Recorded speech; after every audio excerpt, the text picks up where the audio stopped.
मिथिला में एक ऐसा भी मंदिर है जिसे सीधे राजा जनक ने बनाया था और वहीं पर हम आज हैं।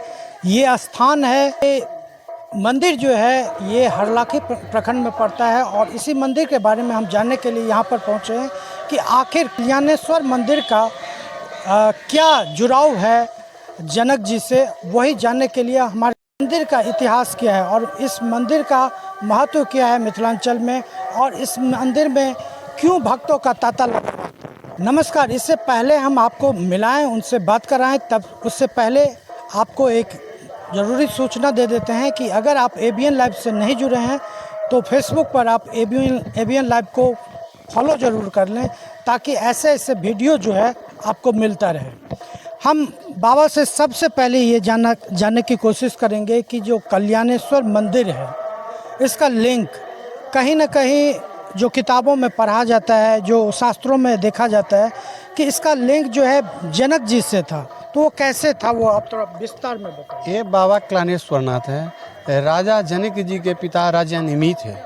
वही 4 फाटक का स्थापना की, कल्याणेश्वर, जलेश्वर, माटेश्वर, छिलेश्वर।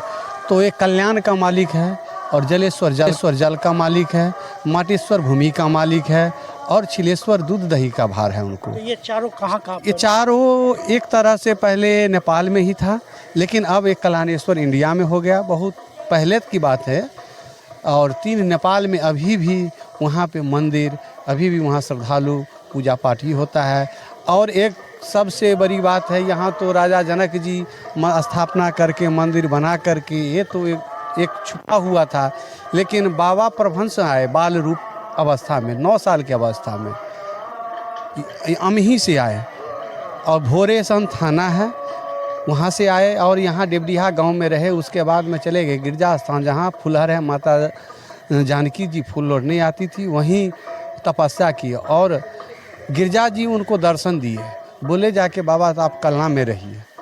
तो यहाँ रहने लगे। वो कच्चा ओल, बेलपत्र, नमक कभी नहीं खाए, वो चापाकल का पानी कभी नहीं खाए, दवा कभी नहीं खाए।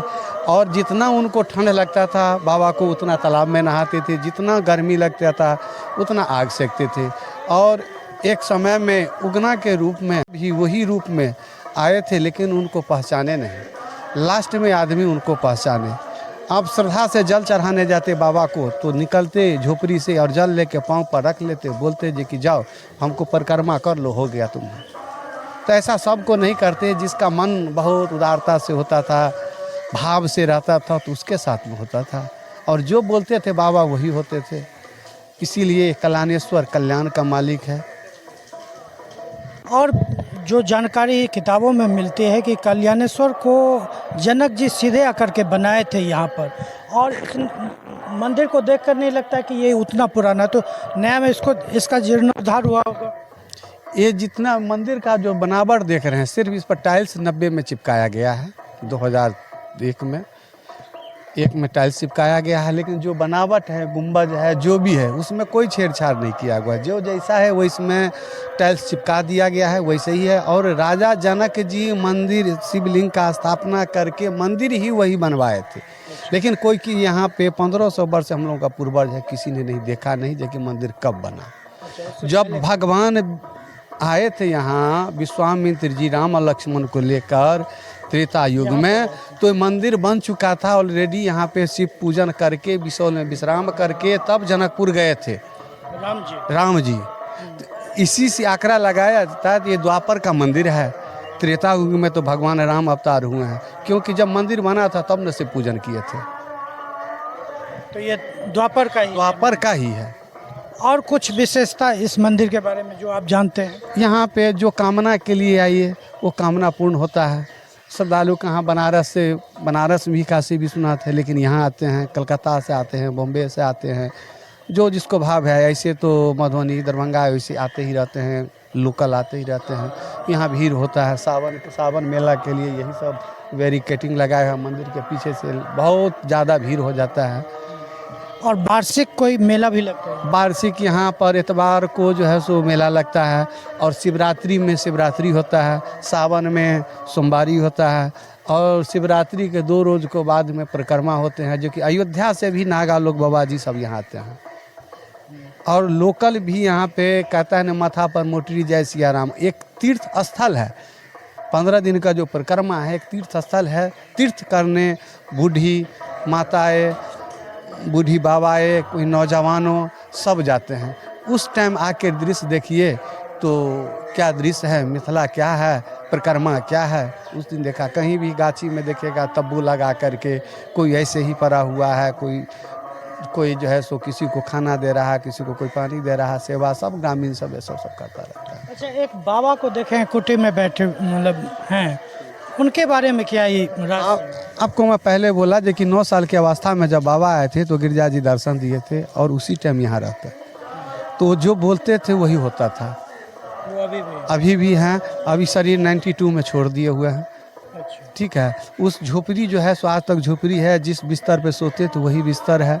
जैसे उनको पूजा होता था, भोग लगता था, वैसे ही होता है। आप कहीं से दूध लाते तो किसी का छां नहीं लगे, किसी का जो है सो पानी नहीं हो, तालाब के पानी से या कुआं के पानी से उसका भैंस को धुआ जाता था। फिर उसके कपड़ा में ढक करके जो भैंस को दुहेगा वो कहीं तमाकुल नहीं खाएगा, नंगा पाँव आएगा। और जो है सो किसी का भीड़ भड़क्का में नहीं, किसी अगर छां लग जाता पंछी का भी तो बाबा बता दे दूध दे दे दूसरे के छां लागल बा, ऐसा वो बोलते थे। वो जो बोलते थे वही सत्य बोलते थे। अब भी कुछ बोलते हैं? अभी क्या बोलेंगे, आप श्रद्धा से जाइए, जैसा मन होगा वैसा। बाबा ही स्वयं अभी भी विराजमान है। तो ये एक कहानी आपको लगे, लेकिन असल में बाबा जो हैं जिनको साक्षात महादेव दर्शन दिए थे, मंदिर जो बनाए हैं इनका नाम हृदय नयन शर्मा था। ठीक है, वो जो मंदिर बनाए हुए हैं हृदय नयन शर्मा था। बॉम्बे में रेस लगाता था, रेस लगाने में इनका बुरा हाल हो गया। ठीक है, बुरा हाल होने के बाद वहाँ से भाग के आए, 50,000 लौटी का टिकट ले। लेकिन वो ब्राह्मणों का और साधुओं का बहुत आदर करता था। तो बोला कि बाबा यहाँ है तो आए। आखिरी बेर में भगवान का ही द्वार आता है जब कहीं चारा नहीं चलता है। तो आए तो बाबा को बोले कि हमारा ऐसा ऐसा दिन रात है, हम 50,000 लौटी का टिकट लेके आए। तो बाबा बोले कि हो जाए तो इबे, क्योंकि वो छपरा के थे, छपरा अपनी भाषा में बोलते।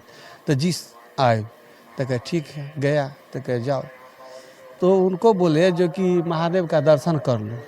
दिन का 1 बजता था, तब दरबार जो है सो बंद था, फाटक। तो बाबा खुद घर से निकल के आए, कहता है कि हमरे परिक्रमा कर लो, हो जाए, जाओ। तब उसने आदमी सोचा जी कि ऐसा कौन सा महापुरुष है जो कि हमको शिव जी के बदला हमको ही बोला परिक्रमा कर लो। तब वो जाकर सोचने लगा, सोचते सोचते आज्ञा दे दिए थे तो फिर घूम के नहीं आना है, चले जाना है। गया, लॉटरी फंसा, 50,000 लेके आए। और वहाँ जो है यहाँ आने के बाद में बाबा को बोले ये कि हो गया था। कहता है कि ब्राह्मण भोजन कराओ, दुर्गा सरस्वती का पाठ पढ़ाओ, रामायण कराओ। ऐसे ऐसे में 35,000 1972-70 में ही खर्चा करवा दिए।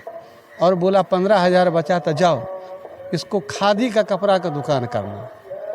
उसने गया, खादी का दुकान शुरू किया पटना मोड़िया कम्प्लेक्स में। अभी भी उसका 10 दुकान है, बॉम्बे में है।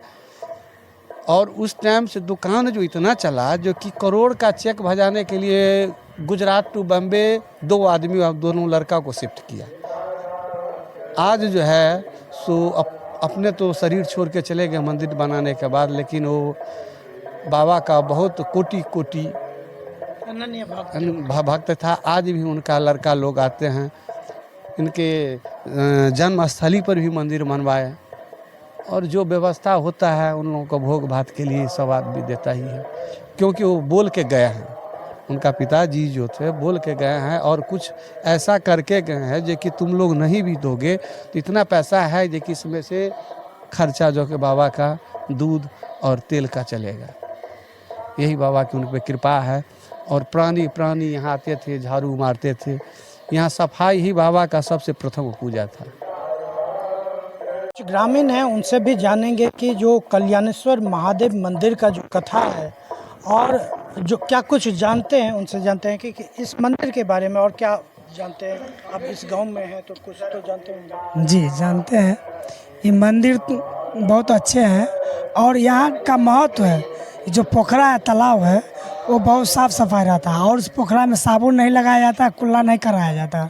और जो भी लोग आते हैं इसका साफ़ सुथरा में सबसे नंबर 1 है। और आप कहीं भी गए होंगे तो यहाँ के जितना साफ़ सफाई अच्छा रहता है वहाँ किसी दूसरे मंदिर पे नहीं रहता। और यहाँ बगल में शमशान है, अगर बाहर कहीं जाइएगा शमशान में तो आपको डर लगेगा। और मंदिर के आपको इर्द गिर्द या कहीं इसके कैंपस में आ गए तो आपको कोई डरने की ज़रूरत नहीं होता है। यहाँ बहुत अच्छी चीज़ है, यहाँ मंदिर अच्छे हैं।